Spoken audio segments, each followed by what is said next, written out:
मसूरी विधायक गणेश जोशी ने मसूरी एसडीएम कार्यालय में मसूरी के विकास और पर्यटन से संबंधित विभागों के अधिकारियों के साथ बैठक की। मसूरी में चल रहे सभी कार्यों को गुणवत्ता के साथ पूरा करने के निर्देश दिए। उन्होंने कहा कि आगामी पर्यटन सीजन को लेकर अधिकारी अपने स्तर से होमवर्क कर लें, जिससे पर्यटन सीजन में किसी भी प्रकार की दिक्कत सैलानियों को न हो। विधायक ने राष्ट्रीय राजमार्ग और लोक निर्माण विभाग के अधिकारियों को पर्यटन सीजन से पहले ही सभी सड़कों को दुरुस्त करने के निर्देश दिए। बैठक में मसूरी में पूर्व में डाली गई सीवर लाइन को दुरुस्त करने के साथ कनेक्टिंग लाइन डालने का भी काम जल्द पूरा करने के निर्देश विधायक द्वारा दिए गए। मसूरी से न्यूज़ स्टूडियो के लिए सुनील सोनकर की रिपोर्ट। 2019 में गठन हुए रुड़की नगर निगम बोर्ड की दूसरी बैठक 26 फरवरी को होनी है, लेकिन बड़ी बात यह है कि इस बैठक में मीडिया पर प्रतिबंध लगाया गया है। यह निर्णय मेयर द्वारा लिया गया है, जो बोर्ड बैठक में होने वाली फजीयत की कवरेज से बचना चाहते हैं, तो वहीं मीडिया के सवालों से भी। बोर्ड बैठक में मीडिया के प्रवेश पर प्रतिबंध लगाने से निगम के पार्षद और नगर विधायक नाराजगी जाहिर कर रहे हैं। इसमें एक बात यह भी हो सकती है कि इस बार नगर निगम में 40 वार्डों से करीब 850 प्रस्ताव अब तक आ चुके हैं, तो हंगामा होना तय है, इसलिए भी मीडिया के प्रवेश को बाधित किया गया है। बहरहाल मीडिया के प्रतिबंध पर कई तरह के सवाल खड़े हो गए हैं। पार्षदों ने बताया कि इस बार उन्होंने अपने वार्ड से 20 से 25 प्रस्ताव रखे हैं, क्योंकि काफी लंबे समय के बाद बैठक हो रही है, इसलिए अगली बोर्ड बैठक कब हो इसका कुछ पता नहीं, इसलिए अधिक प्रस्ताव इसी बैठक में रखे गए हैं। Bureau report, news studio Roorkee. 24 और 25 फरवरी को ऋषिगंगा घाटी में पानी बढ़ने के अलर्ट को लेकर एनडीआरएफ ने अपनी पूरी तैयारी कर ली है। धौलीगंगा बैराज स्थल और इंटेक टनल में सुरक्षा को लेकर एनडीआरएफ मॉक ड्रिल भी कर रही है, जिससे भविष्य में किसी भी तरह की आपदा से निपटने के लिए एनडीआरएफ सजग व तैयार रहे। आपको बता दें कि मौसम विभाग ने 24 व 25 फरवरी को उच्च हिमालय क्षेत्रों में बारिश और बर्फबारी का अलर्ट जारी किया है, जिसके बाद से राज्य सरकार, डीआरडीओ, एनटीपीसी व बचाव कार्यों में जुटी सभी फोर्सेज अलर्ट मोड पर हैं। Bureau report, news studio, Chamoli.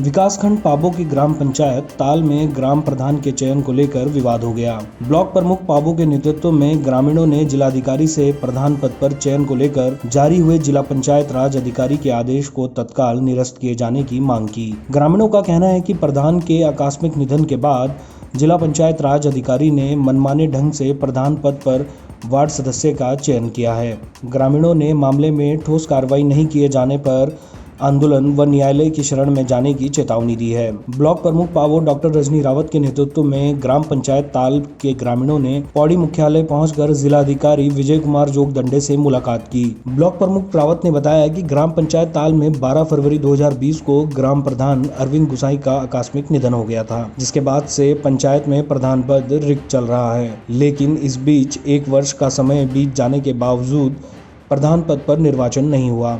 बावजूद इसके जिला पंचायत राज अधिकारी ने मानकों के विपरीत एक वार्ड सदस्यों को प्रधान नामित कर दिया, जिसके बाद से ग्रामीणों में खासा आक्रोश है। पौड़ी से न्यूज़ स्टूडियो के लिए मुकेश बछेती की रिपोर्ट।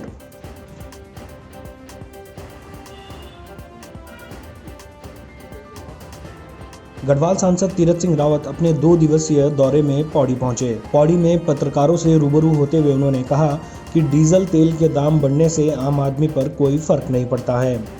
उन्होंने कहा कि महंगाई न बढ़े, इसके लिए सरकार ने महंगाई पर नियंत्रण कर रखा है। इतना ही नहीं, उन्होंने कहा कि पेट्रोल वही भराता है जिसके पास गाड़ी होती है, और जो अमीर आदमी होता है उसके ऊपर महंगाई का कोई फर्क नहीं पड़ता।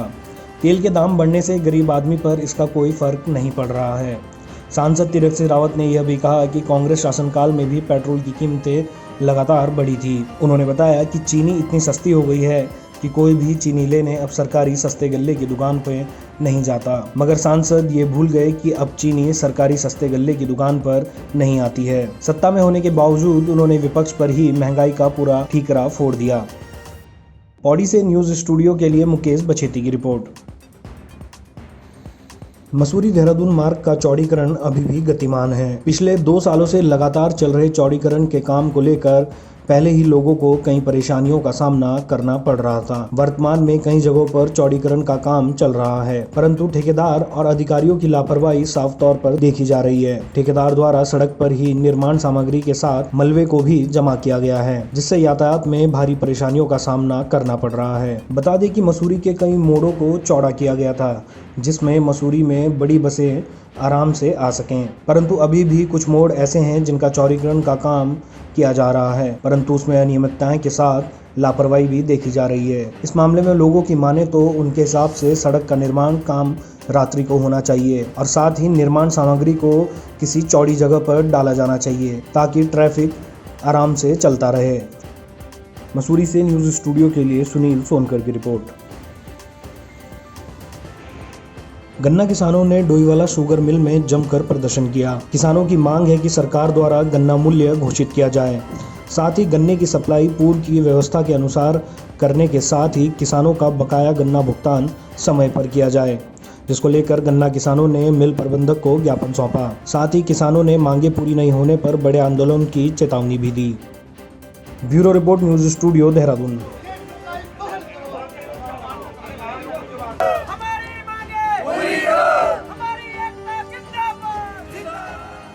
रुद्रप्रयाग जनपद के पूर्वी बांगर और पश्चिमी बांगर को आपस में सड़क मार्ग से जोड़ने की मांग को लेकर पूर्वी बांगर संघर्ष समिति ने आंदोलन शुरू कर दिया है। छेनागाड़ बक्सीर भुनाल गांव सड़क के अंतिम छोर पर बेडारू गांव में ग्रामीण कार्मिक अनशन पर बैठे हैं। पूर्वी बांगर संघर्ष समिति ने छेनागाड़ बक्सर भुनालू गांव सड़क को मयाली रणधार मर्दानी ताल मोटर मार्ग से जोड़ने सहित अन्य मांगों को लेकर ग्रामीणों ने आर पार की लड़ाई का मन बनाया है। ग्रामीणों ने कार्मिक अनशन शुरू करते हुए स्पष्ट किया कि जब तक सड़क निर्माण का कार्य शुरू नहीं होता उनका आंदोलन जारी रहेगा।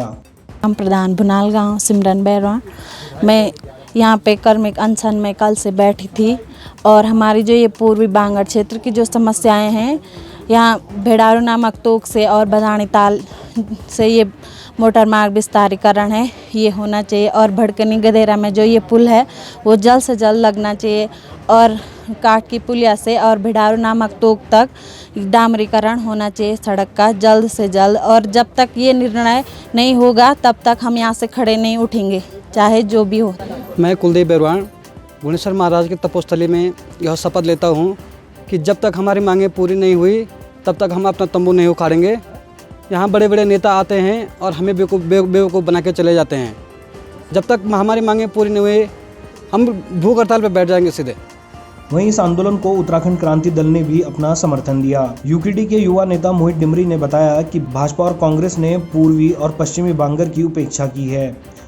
अब लोग जागरूक हो गए हैं और अपने हक के लिए आंदोलन कर रहे हैं। उन्होंने कहा कि वह लंबे समय से बांगर क्षेत्र के समस्याओं को उठा रहे हैं और आगे भी क्षेत्र की जनता के साथ जुड़े रहेंगे। उनका कहना है कि सरकार को ग्रामीणों की मांग को जल्द मानना चाहिए और उनके गांव को सड़क से जोड़ा जाना चाहिए। देखिए, पूर्वी बांगर और पश्चिमी बांगर क्षेत्र के ग्रामीणों की एक बहुप्रतीक्षित मांग रही है।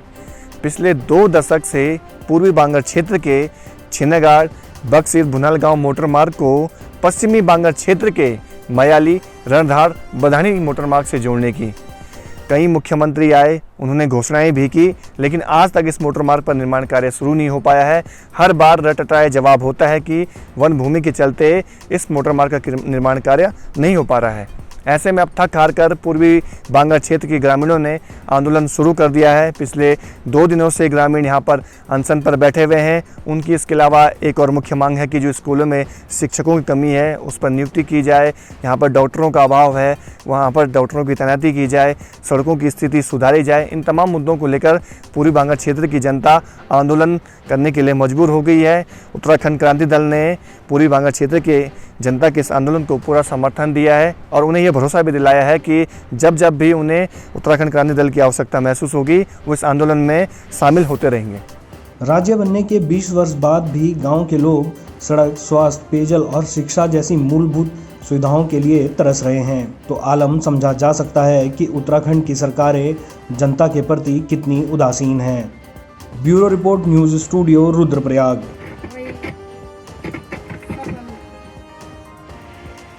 हल्द्वानी कोतवाली क्षेत्र से डिग्री कॉलेज अपने प्रैक्टिकल देने गई लड़की लापता हो गई, जिसके बाद से परिजनों में हड़कंप मच गया। बताया जा रहा है कि बीकॉम फर्स्ट ईयर की छात्रा मुस्कान सोमवार को सुबह 9 बजे अपने घर हिमालय फार्म से महिला डिग्री कॉलेज के लिए निकली थी और आखिरी बार 10:30 बजे परिजनों से उसकी बात हुई थी। वह प्रैक्टिकल देकर वापस आ रही थी। इसके बाद उसका मोबाइल फोन स्विच ऑफ हो गया और तब से लेकर अब तक उसका नंबर बंद आ रहा है। सब जगह खोजबीन करने के बाद जब मुस्कान का कहीं पता नहीं चला तो परिजनों ने कोतवाली आकर बेटी को ढूंढने की गुहार लगाई। ये कल 8:30 बजे घर से निकली थी, तो हमने इसे ऑटो में उठाया था तो महिला डिग्री कॉलेज के लिए। उसके बाद 11:30 बजे का फ़ोन आया कि मम्मी मैं आ रही हूँ, और 11:30 बजे फ़ोन इसका आते ही उसके बाद थोड़ी देर बाद स्विच बंद हो गया इसका।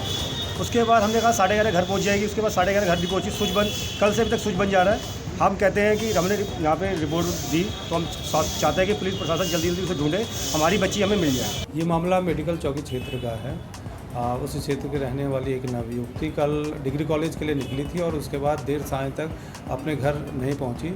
परिजनों ने इसकी सूचना थाना हल्द्वानी में दी है। उनकी सूचना पे धारा 365 IPC में मामला पंजीकृत किया गया है।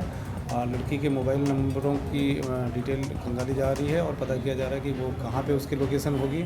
टीम इसमें काम कर रही है। जल्दी ही जो गई है युवती उसको बरामद कर लिया जाएगा। Bureau report news studio Haldwani.